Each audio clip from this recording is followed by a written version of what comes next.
Amém? Glória a Deus. Diga assim comigo: papel não falha, mas o tablet falha. Amém? Perdi minha pregação. Mas o papel não falha. Amém? Glória a Deus.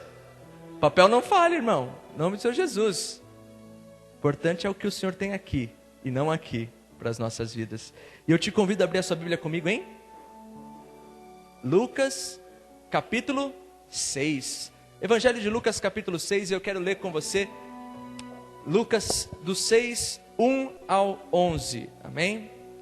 Lucas 6, do 1 ao 11. Semana passada nós nos foi possível aprender um pouco mais da palavra com o Rodrigo Oliveira, onde ele ministrou para nós Evangelho de Lucas do capítulo 5, do 33 ao 39, e ele pôde falar acerca do jejum, que o jejum verdadeiramente diante de Jesus deve ser um jejum que não os homens veem, mas que Deus vê.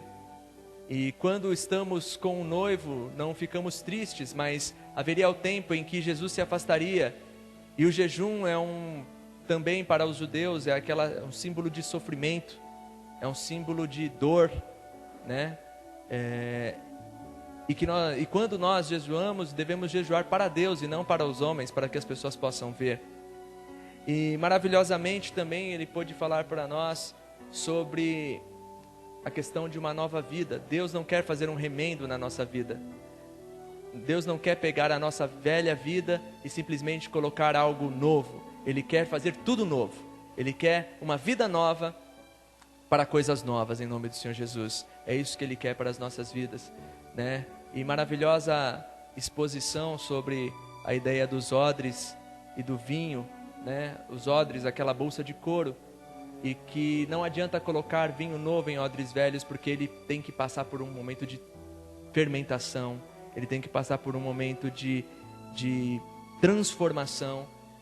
E quando nós se achegamos a Cristo, nós devemos verdadeiramente nascer como os odres novos, preparados para receber um vinho novo, sabendo que ainda vamos passar por um processo de tribulação, de aperfeiçoamento, de maturização, se essa palavra existe. Maturidade ou maturização? Vamos ver, depois a gente olha no Google, ver se essa palavra existe, né? Maturação, aí tá vendo? Viu? Maturação, é um processo de encorpamento, de ficar mais curado, né? E em nome do Senhor Jesus, nós podemos ver isso, porque muitas vezes nós olhamos para uma pessoa que se achega à igreja, recebe Cristo, ela se faz um odre novo, só que a gente tem que falar: querido, pega o vinho, pega esse manto novo aí e fica no manto, porque virão momentos de fermentação, virão momentos de tribulação, e que provarão o seu odre, se ele vai aguentar. E aí muitas vezes nós pegamos as pessoas novas, as pessoas que são novas na fé, as pessoas que receberam vinho novo, está naquela coisa linda, e nós colocamos ela à frente de algumas coisas, sem se preocupar, sem se atentar que ela vai ter momentos de dificuldade ainda nessa nova vida. Todos passamos por momentos de transformações, todos passamos por momentos de tribulações, mas também todos devemos, com estes momentos difíceis, amadurecer o vinho e aperfeiçoar e envelhecer o bom vinho que Jesus colocou em nossas vidas. Para quê? Para oferecer a outros. O objetivo de termos vinho em nossas vidas é oferecermos para outros, para que outros possam se alimentar com aquilo que há em nós, em nome do Senhor Jesus. Maravilhoso isso, verdadeiramente é o que nós devemos crer. E eu quero te convidar à leitura de Lucas, capítulo 6, versículo 1 ao 11. E aconteceu que num sábado, passou pelas searas, e os seus discípulos iam arrancando espigas e esfregando-as com as mãos, as comiam. E alguns dos fariseus lhe disseram: por que fazeis o que não é lícito fazer nos sábados? E Jesus respondendo-lhes disse: nunca leste o que fez Davi quando teve fome, ele e os que com ele estavam?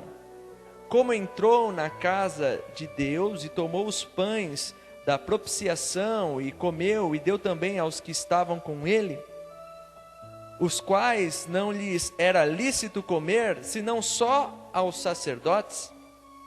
E dizia-lhes: o Filho do Homem é Senhor até do sábado. E aconteceu que também, em outro sábado, que entrou na sinagoga e estava ensinando. E havia ali um homem que tinha a mão direita mirrada. E os escribas e fariseus atentavam nele se o curaria no sábado, para acharem de que acusar.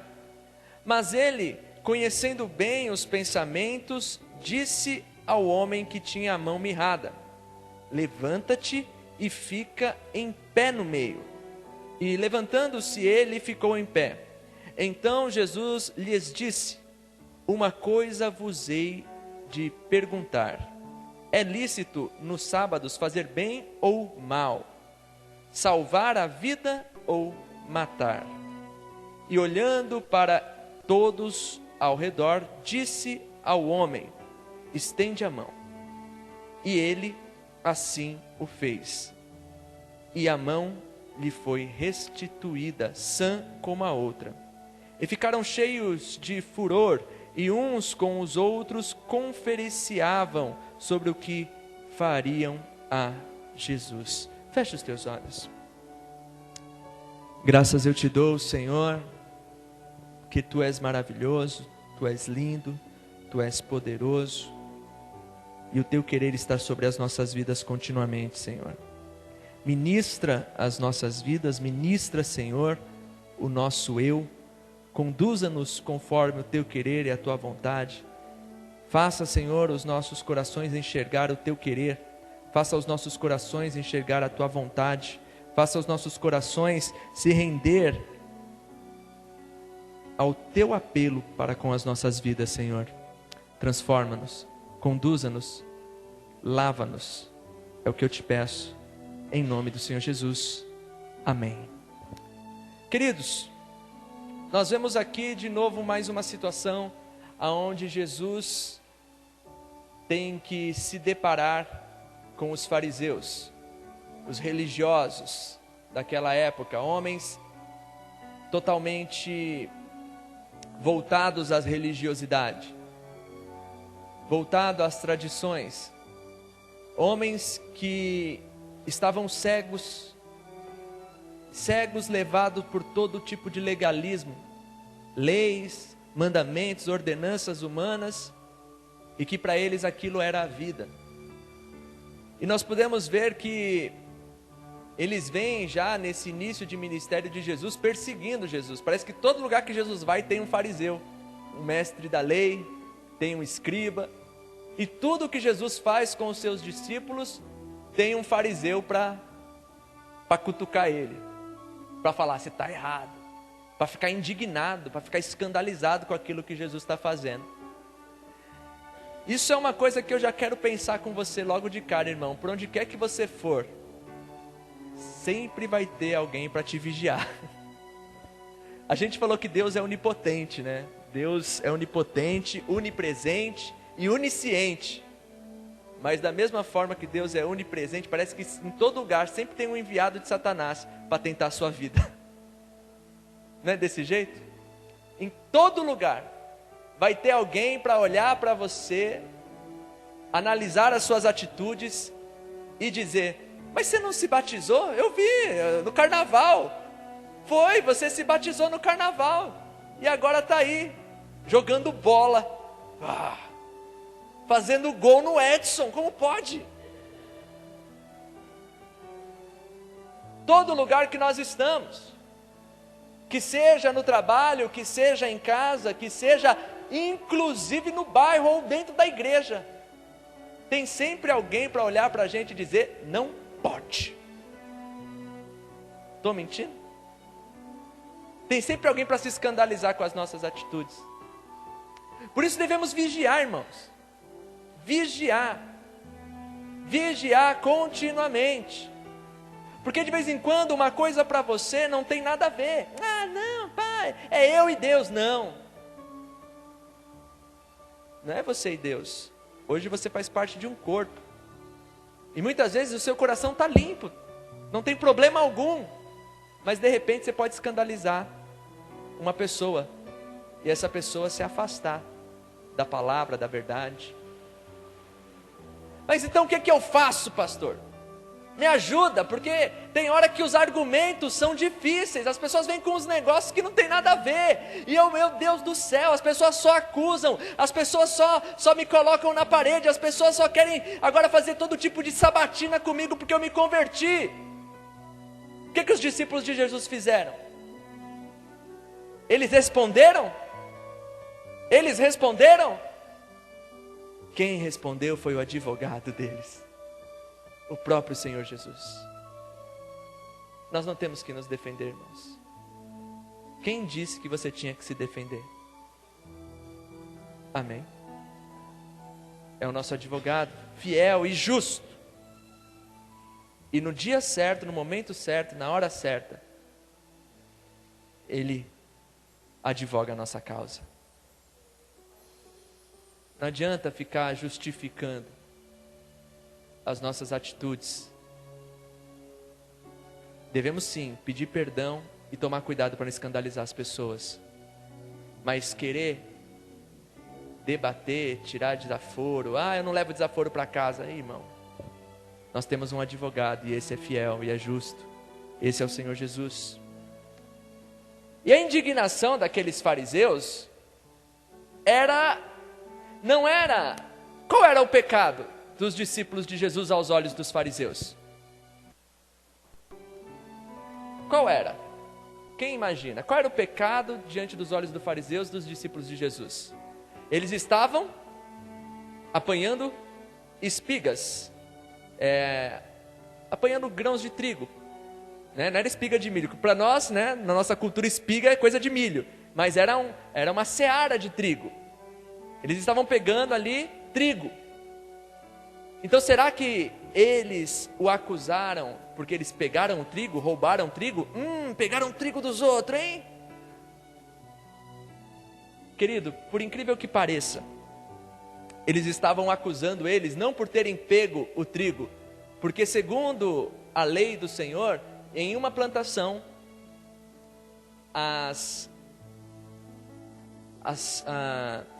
os frutos do canto, né, a colheita do canto, das extremidades, eram para os viajantes, para os pobres. Então você plantava ali uma plantação de trigo quadrada, e tudo que tinha na beirada, podia os viajantes, os pobres, os estrangeiros passar e comer, e ir embora. Eles não podiam pegar a foice e cortar, mas aquilo que eles conseguissem pegar com a mão para o alimento, era assim permitido pela lei. Então eles não estavam roubando, eles passaram pela seara e foram pegando as espigas que estavam na extremidade. Então isso não era escândalo nenhum. O escândalo era eles debulhar o trigo. Eles pegaram os trigos, colocaram na mão e esfregavam, e os grãozinhos que saíam, eles comiam. Então o pecado não era eles comer o trigo, o escândalo não era eles pegarem o trigo, o escândalo era eles esfregar o trigo. Puro, irmã. O manto era esse. O povo era saudável. O povo não tinha colesterol alto, não. O povo não morria de infarto do nada assim, não. Até o Rodrigo salientou algo interessante quarta-feira. Imagina a estrutura física dos discípulos de Cristo. Pescadores, irmãos. E não era pescador daquele jeito que a gente está acostumado a ver, rede mecânica, joga a rede, puxa com um negócio assim. Não, era braço jogando rede, braço puxando rede. Imagina o tamanho do braço de Pedro, irmão. Quando tem a passagem de João lá, Pedro sem camisa, imagine o peitoral de Pedro. Era Pedrão. Mas porque era um homem era um homem de trabalhos braçais. E pessoas assim sentem muita fome, irmão. Não é verdade? Quem trabalha, aquele que rala, aquele que trabalha com os... Olha lá, o Enísio já se manifestou. Dá o meio-dia, meu irmão, vem o bandeco. Ah, meu Pai eterno, né? Maravilhoso, né? Coisa linda. E assim eram os discípulos de Cristo. Então aqueles homens, irmão, andando de um lado para o outro, sentiram fome. Era proibido comer no sábado? Não. Pô, estávamos passando por uma seara, uma plantação de trigo. Vamos colher os trigos aqui das extremidades da plantação e vamos comer. E os fariseus se indignaram com aquilo. Deus disse que não podia debulhar o trigo para comer? Vamos comigo, queridos, lá em Êxodo capítulo 20. Êxodo capítulo 20. O problema dos fariseus é que eles criaram doutrinas com relação a coisas que Deus havia falado. Deus não disse, a intenção de Deus não era escravizar o homem ao sábado, e nem aos mandamentos. Os mandamentos de Deus eram coisas boas para o homem. Vamos ler aqui, os 10 mandamentos. Esses 10 mandamentos, eles são conhecidos como mandamentos morais. Questão de conduta de vida, postura, modo de andar e de viver. Os outros mandamentos, que são conhecidos como leis cerimoniais, estas sim foram extintas em Cristo Jesus. Jesus derrubou o templo, falou, esse templo já não vai mais servir. O véu do templo se rasgou, não tem mais nenhuma ordenança aí, nenhum tipo de atitude que vai aproximar o homem de Deus. Agora, a cerimônia é em espírito e em verdade. Essa é a cerimônia que Deus aceita. É um coração quebrantado. Então nós não podemos trazer para a nossa realidade todo e qualquer tipo de símbolo judaizante. Sabe? Agora vamos colocar aqui na igreja os castiçais. Não adianta, irmão. Cristo aboliu o templo e todas aquelas coisas que estavam como símbolo para se aproximar de Deus. Agora, o acesso ao Espírito Santo de Deus e a Cristo e a obra redentora de Deus e a aproximação de Deus está em Cristo Jesus. O perdão dos pecados está em Cristo Jesus. A vinda do Espírito Santo para as nossas vidas está em Cristo Jesus. Agradar a Deus e louvá-lo é através de Cristo Jesus. Então, quando tentamos trazer símbolos de uma aliança passada para a igreja hoje, nós desprezamos aquilo que Cristo fez na cruz, desprezamos o sofrimento dele, desprezamos o sangue dele, desprezamos tudo aquilo que ele conquistou, porque ele viveu embaixo da lei, ele foi circuncidado, ele viveu tudo direitinho, mas também ele aboliu a lei cerimonial, para que nele pudéssemos ter a liberdade, somente nele, de pela graça acessar a Deus, através do sangue e da cruz. Amém? Porém, será que Deus aboliu? Será que Cristo vem e começa a dizer, eu sou o Senhor do sábado? Será que ele aboliu o sábado? E agora? Cristo aboliu o sábado? Cristo aboliu a lei moral? De modo algum, irmão. Vamos ler a lei moral. Então falou Deus todas essas palavras dizendo, sou eu, o Senhor teu Deus, que te tirei da terra do Egito, da casa da servidão. Não terá outros deuses diante de mim. Primeiro mandamento, amém? Não terá outros deuses diante de mim. Não fará para ti imagem de escultura, nem alguma semelhança do que há em cima dos céus, nem embaixo, na terra, nas profundezas, nem nas águas debaixo da terra.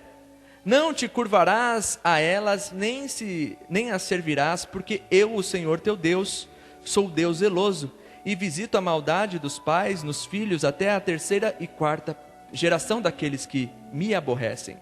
E faço misericórdia em milhares aos que me amam e guardam os meus mandamentos. Não tomará o nome do Senhor teu Deus em vão, porque o Senhor não terá por inocente o que o tomar, o seu nome em vão. Lembra-se do dia do sábado, para o santificar. 6 dias trabalharás, e farás toda a tua obra, mas o sétimo dia é o sábado do Senhor teu Deus. Não fará nenhuma obra, nem tu, nem teu filho, nem tua filha, nem teu servo, nem tua serva, nem teu animal, nem o teu estrangeiro que está dentro das tuas portas. Porque em 6 dias fez o Senhor os céus e a terra e o mar e tudo que neles há, e ao sétimo dia descansou. Portanto, abençoou o Senhor o dia de sábado e o santificou. Honra a teu pai e a tua mãe, para que se prolonguem os teus dias na terra, que o Senhor teu Deus te dá. Não matarás, não adulterarás, não furtarás, não dirá falso testemunho contra o teu próximo, não cobiçarás a casa do teu próximo, não cobiçarás a mulher do teu próximo, nem o seu servo, nem a sua serva, nem o seu boi, nem seu jumento, nem coisa alguma do teu próximo. Quando Deus dá essa lei para esse povo, Ele já começa falando uma coisa. Ele fala assim: queridos, eu que te tirei da terra do Egito, eu que te tirei da casa da servidão, eu te libertei, eu te livrei da opressão, eu quebrei as cadeias daquele que te oprimia, e agora eu te chamo para ser meu povo, um povo que será conhecido por ser meu, um povo que me representará na terra.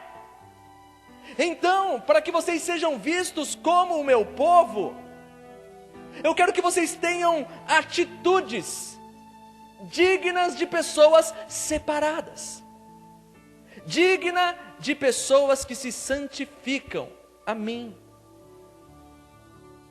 Os mandamentos, meus queridos, foram criados para conduzir Israel a uma vida de santidade, na presença de Deus.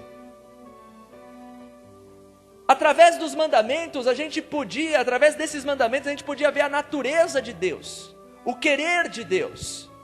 Deus é bom, Deus não quer mal entre o seu povo, Deus não quer a maldade uns para com os outros, Deus conhece a nossa estrutura.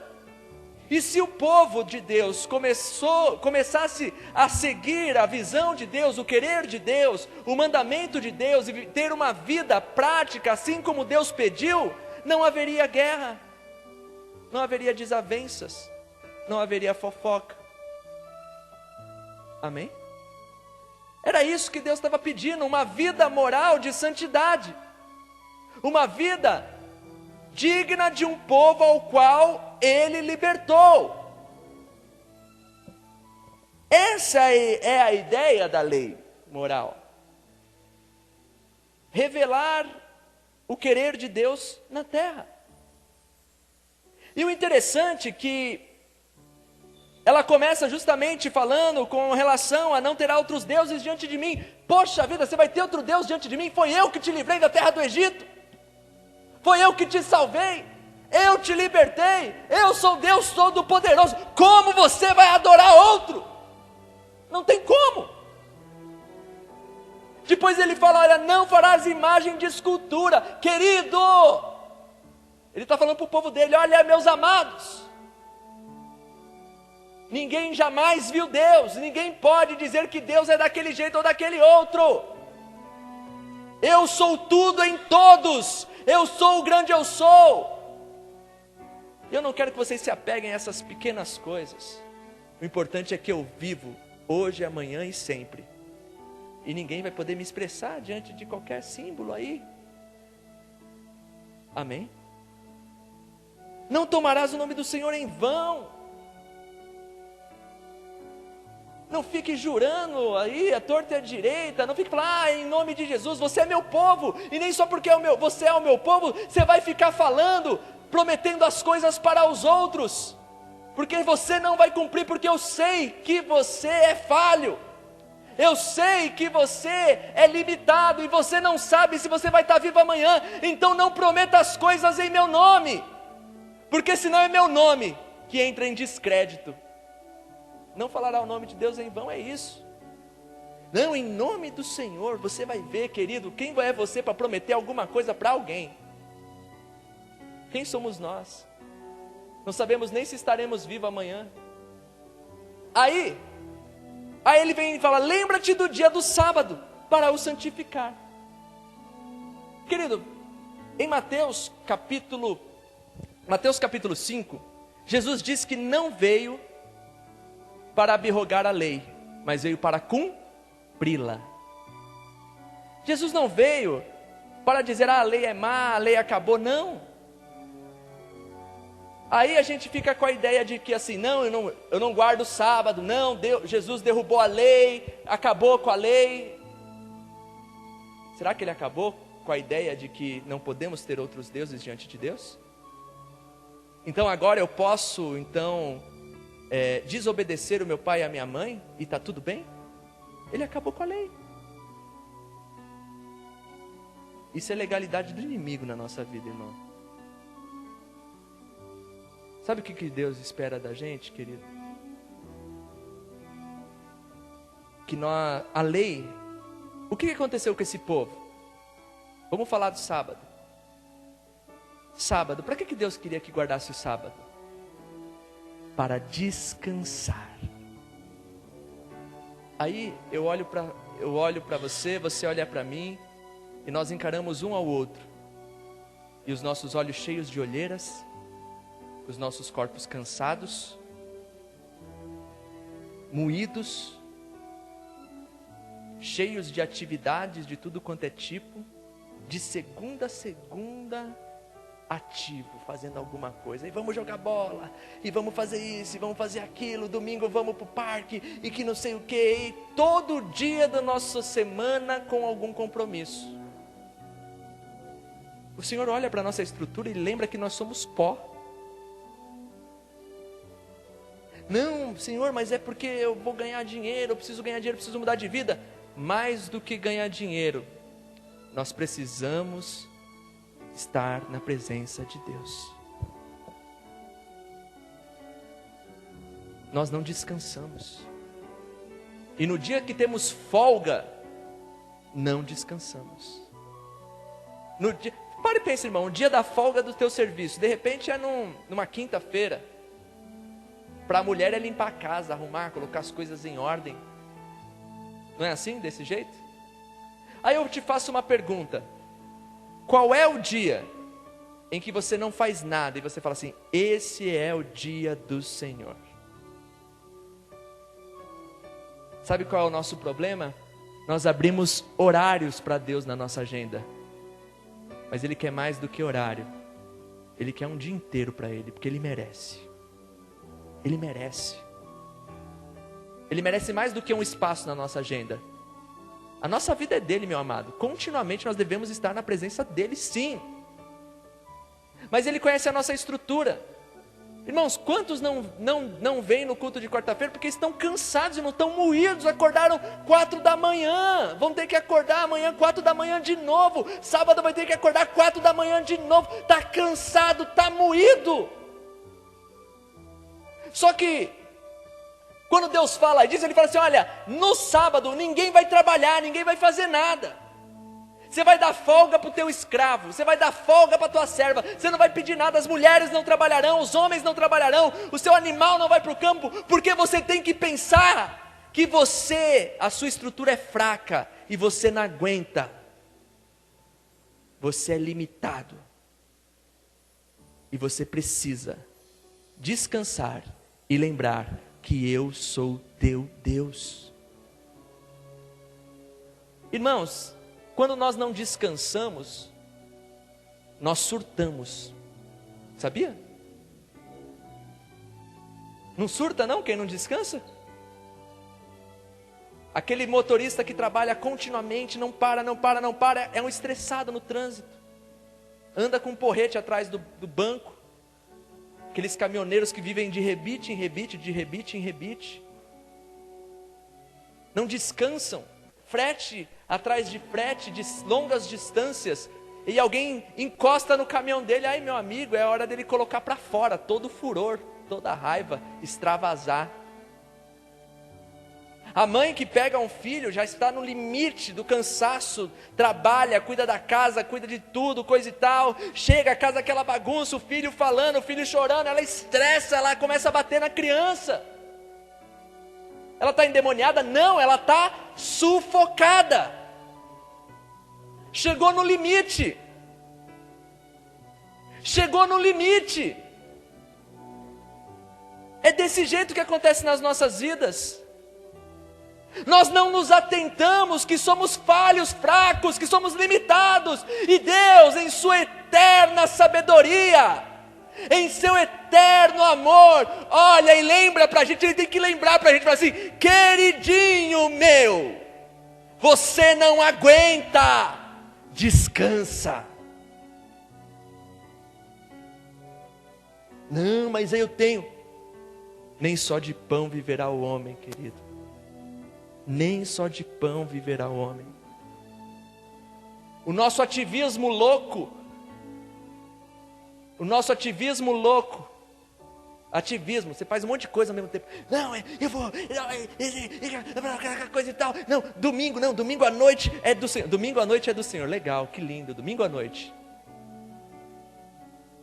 Aí no domingo, irmão, você de repente nem abriu a Bíblia durante o dia, nem meditou com a sua família. Ah não, é festa do sobrinho, é festa daquilo outro. Não, a gente vai no pai, é o único dia que a gente tem para se divertir. Eu não sou dessa época, mas me dizem, né, que há muito tempo atrás existiu o dia do Senhor. Domingo era o dia do Senhor. Quem viveu isso aqui? Olha aí. E hoje o domingo é o dia de curtir. Domingo é o dia de relaxar. Domingo é o dia de viajar. Mas e que dia que nós damos para Deus? Que dia que nós colocamos o nosso pé para cima e dizemos: eu não vou fazer nada, só vou buscar Deus hoje. Vou ficar aqui com a minha família em casa. Vou estar aqui, não vou sair para trabalhar, não vou pensar em dinheiro, não vou pensar nas dívidas. E o máximo que eu vou me fazer, o maior esforço que eu vou fazer hoje vai ser trocar de roupa e ir louvar a Deus. Sabe o que eu quero dizer para você, meu querido? Nós precisamos sim do sábado. Nós precisamos sim do sábado. Sabe por quê? Porque senão pegamos Deus e simplesmente colocamos Ele na nossa agenda e damos para Ele só um horáriozinho. Ele conhece a nossa estrutura. A intenção de Deus com o sábado era que um dia onde o povo o adorasse, o louvasse e dedicasse a Ele, e revigorasse todas as tuas energias. Às vezes, irmão, você vem para um culto, muitas vezes num domingo, mas você está tão cansado, que você acaba dormindo, ou não vê a hora de ir embora. Meu Deus, o culto passou da hora hoje, meu Deus do céu, e agora? Não sei o que, estou cansado, amanhã eu tenho que acordar cedo. Mas por que você está preocupado? Porque o seu domingo foi, na maior vibe. Mas estou mentindo? Pastor, domingo é o dia do Senhor? Meu amado, Jesus ele responde àqueles fariseus, ele fala assim: deixa eu te colocar em uma posição. Quando Deus deu esse mandamento, Deus falou: olha, o sábado é para santificar. Santificar é o quê? Separar. Um dia para você separar, para você ficar com a sua família, não pensar em ganhar dinheiro, não pensar em nada, relaxar, descansar um pouquinho, me colocar aí no centro da sua vontade, você se colocar no centro da minha vontade. Mas a gente parece criança de 6 anos, sabe? Quando o pai fala: filha, fica sentadinho no sofá aí. Parece que a gente fica assim.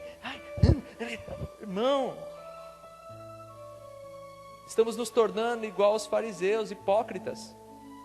Mesmo não guardando o sábado. Estamos colocando várias atividades na nossa vida, achando que isso nos aproximará de Deus. O que aconteceu aqui? Os religiosos, os fariseus, pegaram esse mandamento, e você acredita que existia na época, e ainda existe, 39 coisas que não se podem fazer, 39 leis acerca do sábado, 39 coisas que não se pode fazer. E uma delas era não debulhar o milho. não debulhar a colheita. Você não podia fazer isso. Irmão, e esses 39 coisas que não se pode fazer no sábado, eles estão ligados totalmente à construção do tabernáculo. Porque assim que terminaram de construir o tabernáculo, Deus falou: olha, agora vocês guardem esse dia. Então eles associaram todas as coisas que foram feitas no tabernáculo. Por exemplo, fazer tecido. Então quer dizer, você não pode fazer tecido, você não pode colher o algodão, você não pode fazer isso, você não pode curtir couro, você não pode, e assim sucessivamente, você não pode transportar nada. E o Shabá, é como eles chamam o guardar o sábado, os judeus ainda hoje, eles dizem que eles não podem nem acender a luz. Sabe por quê? Porque é proibido, você não pode fazer fogo e nem apagar fogo no sábado. Isso segundo os homens que interpretaram essa lei. Então eles interpretam o seguinte: se eu clicar no interruptor, vai fazer uma faísca, e eu estou pecando. Irmão, isso é fato. Então colocaram várias leis, várias coisas e pesaram o sábado. E o pior de tudo, para eles guardar o sábado era aquele que guardava os mandamentos, estava mais próximo da promessa de Deus.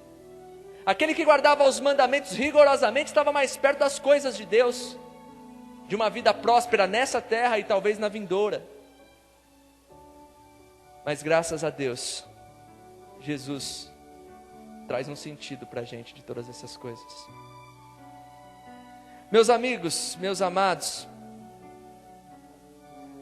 Jesus olha para aqueles homens, e eu acho lindo o que ele fala em outro evangelho dessa mesma passagem. Nessa mesma passagem, a gente encontra essa mesma passagem em Mateus capítulo 12, versículo 1 e 8, e Marcos 2, 23 e 28. Ele diz assim que o sábado, o homem não foi criado para o sábado, e sim o sábado criado para o homem. Você está entendendo o que Jesus disse? O sábado foi criado para o homem, e não o homem para o sábado. O homem não tem que servir o sábado, mas o sábado foi criado para servir o homem. Queridos, aí Jesus ele fala acerca de Davi. Ele fala para aqueles homens, fala assim: vocês estão falando isso, mas Davi comeu os pães da mesa da propiciação, coisas que só o sacerdote podiam fazer, mas ele teve fome e comeu, porque ele teve necessidade. Deus, meu irmão, não criou mandamentozinhos para castigar o homem. Deus criou mandamentos para que o homem se santificasse e ajudasse uns aos outros. Guardar o sábado é ruim ou mal? É bom. Você não precisa descansar, não? Ah, pastor, mas minhas folgas não caem de sábado. Mas quem disse que tem que ser o sábado do calendário, meu querido?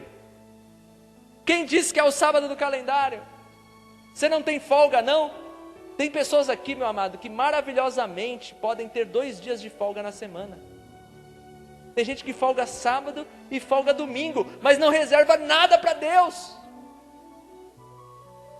Folga sábado e folga domingo e não reserva nada para Deus. E chega segunda-feira, aquela fadiga, tudo de novo. Meu querido, sabe, Jesus é Senhor do sábado. Pensa comigo nas leis morais. Davi, ele está falando dos pães da mesa da propiciação. Aí tem ali: não adulterarás. Davi adulterou. Dormiu com Betseba. E antes de dormir com Betseba, ele a cobiçou. Moisés, o cara que escreveu os mandamentos, ele tinha matado. E a palavra diz: não matarás. Ele tinha matado um egípcio. Então quer dizer, meu amado, Deus, Ele quer separar um povo para ensiná-lo a cada dia a ser santo. Não que não estamos sujeitos a ser falhos, muitas vezes, mas se buscarmos fazer a vontade de Deus, se buscarmos nos separar, com certeza, a nossa caminhada nos aperfeiçoará isso. Deus não colocou o sábado para que o sábado pudesse nos salvar, mas Ele colocou o sábado para que nós pudéssemos ter um momento de descanso na presença de Deus. Mas, querido, que nem eu disse, não é o dia da semana do calendário, o sábado, que você deve separar. Mas separa um dia para o Senhor. Separa um dia para a sua família.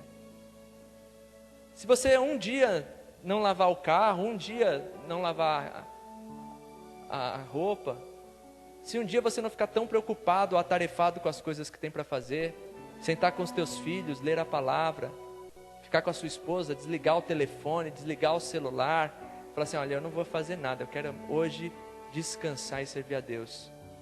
É engraçado que a gente fala isso e todo mundo fica assim, é isso, mano, eu bem que queria. Aí, querido, a gente pensa em uma coisa, essa lei moral, ela ainda existe, mas ela não é, nós seguimos ela, não como um mandamento das nossas vidas, não como aquilo que vai nos salvar ou aquilo que vai nos aproximar de Deus, mas nós fazemos isso como gratidão por aquele que nos salvou. Qual é? Essa lei vem para o povo de Deus porque o Senhor os livrou do Egito e chamou para ser seu povo. Ele não te livrou das garras do pecado, meu irmão? Ele não te libertou? Ele não te salvou? E agora, como gratidão das nossas vidas, vivamos uma vida de santidade. Paulo continuamente fala, sede pois santos, sede pois separados. Qual é a instrução para eu ser separado? Olha para as leis morais. Siga aquilo que Deus estabeleceu como conduta para os seus separados. Eu não mato, eu não roubo, eu não isso, eu não aquilo. Glória a Deus, irmão. Mas não faça isso achando que fazendo isso você será salvo.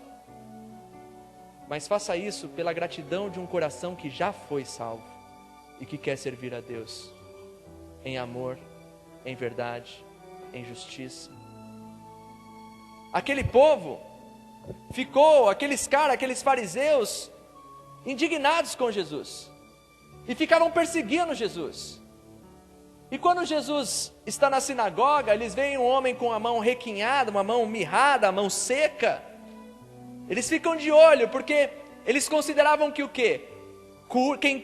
Quem opera a cura é médico, e médico quando está curando está trabalhando. Então se está trabalhando, está pecando no sábado. Essa era a ideia.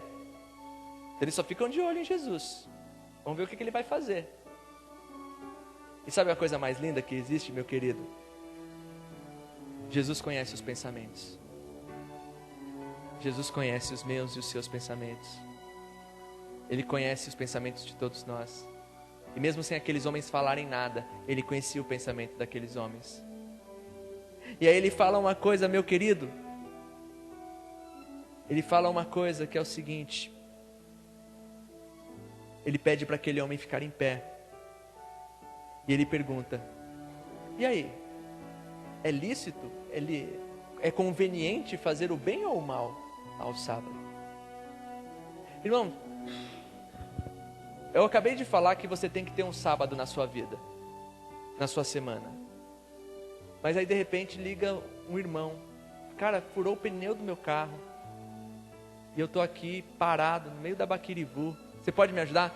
Não, irmão, hoje é sábado, você me perdoa aí, que senão Deus... Misericórdia, irmão. Você não tem que ser extremista. Você está entendendo? O nosso problema é que a gente é extremista, irmão. A gente abraça o negócio e não faz com o coração, faz com obrigação. O sábado é a gratidão. O dia do Senhor é uma gratidão daquele que serve Ele com espontaneidade e amor. O dia que guardar um dia para Deus for uma obrigação para você, meu querido, é porque você está afastado da graça do Senhor. Você está afastado daquilo, está distante daquilo que Ele fez por você. Está distante da consciência de que Ele te libertou. E é bom fazer o bem, querido. O maior mandamento que existe é amar ao próximo, é fazer ao outro. E o problema nosso é que nem guardar o sábado e nem fazer o bem a gente faz. A gente tá pecando em todos os aspectos. A gente fala, não, eu não sou legalista. Mas também não é misericordioso e caridoso. Não atenta à necessidade do outro. E sabe o que eu quero falar para você aqui de uma coisa, meu querido? Eu quero falar desse homem com a mão ressecada. O homem tinha uma mão aqui, minguada. Uma mão seca, uma mão aqui menor que a outra, fechadinha, murchinha, parecendo uma uvinha passa. E Jesus fala para ele o quê? Estenda a mão. Peraí, irmão, vamos parar para pensar? Eu tenho uma mão defeituosa, uma mão que está seca, uma mão que está atrofiada. E o cara está me pedindo para esticar a mão. É loucura isso daí. Não, peraí, ele está de brincadeira comigo. Ei, você está vendo minha mão aqui, cara? Como que eu vou esticar minha mão? Jesus tocou nele? Jesus orou? Mas a fé daquele homem em ouvir a ordem de Jesus curou a mão dele. Às vezes Jesus pede coisas para nós e nós achamos loucura. Às vezes Jesus fala, vai e faz. Às vezes Jesus fala para a gente, ei, pode vir, porque eu vou te ajudar, eu vou te prover, eu vou te curar, eu vou te transformar. E a gente olha para a nossa situação física, para a limitação do lógico que os nossos olhos julgam e esquece da fé no querer de Deus para as nossas vidas. Se você quer ver milagres verdadeiros na sua vida, ouça mais do que queira ver. E aí você verá coisas maravilhosas. Você vai ver o impossível ser operado. Quando Deus olhar e dizer, vá, estica aí essa mão. Aí você não olhar e falar assim, Senhor, eu não posso. E sem pensar, fazer. Porque durante a ação vem a cura. Todo milagre de Cristo, eu acho interessante, eu sempre vejo milagres relacionados à ação. Jesus fala, o outro faz e aquilo acontece. Olha o moço cego. Jesus pega ali, faz uma lamazinha, passa no olho dele e fala, vai se lavar. E se ele olhasse e falasse assim, o cego olhasse, né? Mas se ele pensasse, vou me lavar, esse cara tá louco. O cara mete lama no meu olho e ainda pede para me lavar. É claro que eu vou me lavar. Mas não porque ele está mandando, coisa e tal. Tire a pedra. Tem que ter ações, irmãos. Ações. Pedro, vem andando sobre as águas. Atitude, querido. Milagre está relacionado à atitude. Milagre está relacionado à ação. Milagre está relacionado à fé nas coisas que nós não vemos, mas cremos que Ele pode operar nas nossas vidas. Em nome do Senhor Jesus, meu querido, eu quero que você entenda uma coisa. A lei moral de Deus não é aquilo que nos leva a Jesus Cristo, mas é a consequência natural na vida daqueles que foram tocados por Jesus Cristo. Jesus, Ele não veio destruir a lei, mas Ele veio cumpri-la, veio vivê-la e veio nos ensinar também a ser santos, separados, libertos, diferentes desse mundo. Em nome do Senhor Jesus, não entenda que eu estou falando que você tem que guardar o sábado, mas eu estou dizendo que é necessário sim dedicar um dia ao Senhor.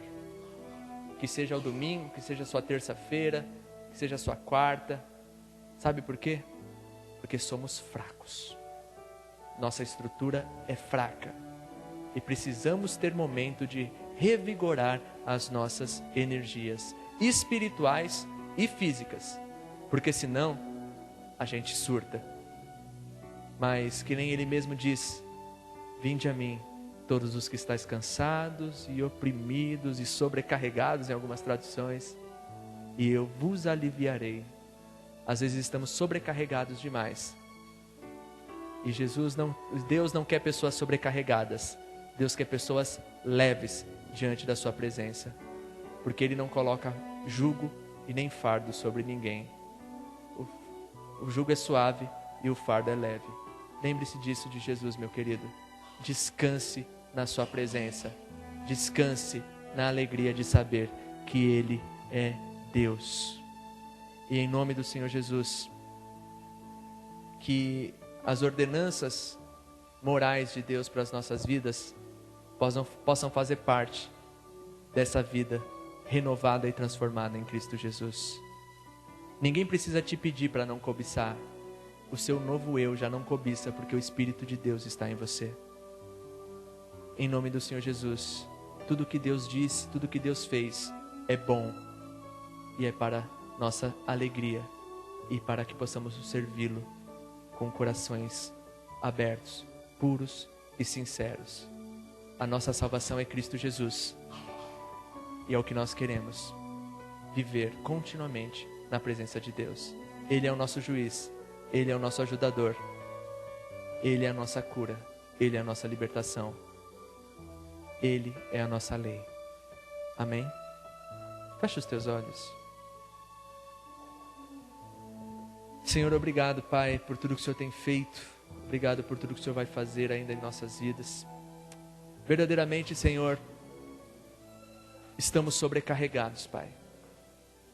Estamos cheios de atividades, cheios de compromissos, cheio de ganância e cheio de preocupação em pagar as dívidas que nós fizemos. E muitas vezes, Senhor, sempre, continuamente,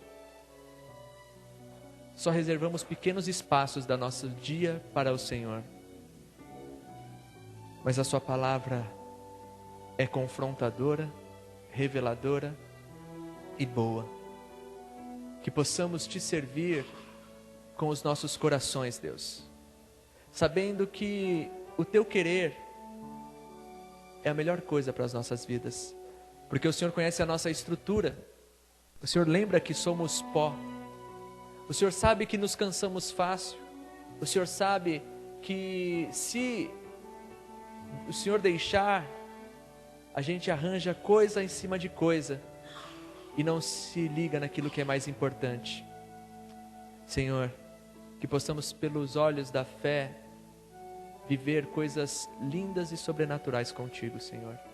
Mesmo que os nossos olhos não possam ver, mesmo que as nossas mãos não alcancem, mesmo que a nossa alma duvide, pela fé nós faremos para a honra e glória do teu nome, Senhor Jesus. Ensina-nos a viver o teu querer, ensina-nos a guardar a tua palavra, ensina-nos a vivê-la em verdade e em justiça e em amor. Perdoa as nossas falhas, as nossas limitações, as nossas fraquezas, mas venha sobre nós com o teu querer. É o que eu te peço, em nome do Senhor Jesus. Amém. Glória a Deus, querida. Que essa palavra fique no seu coração.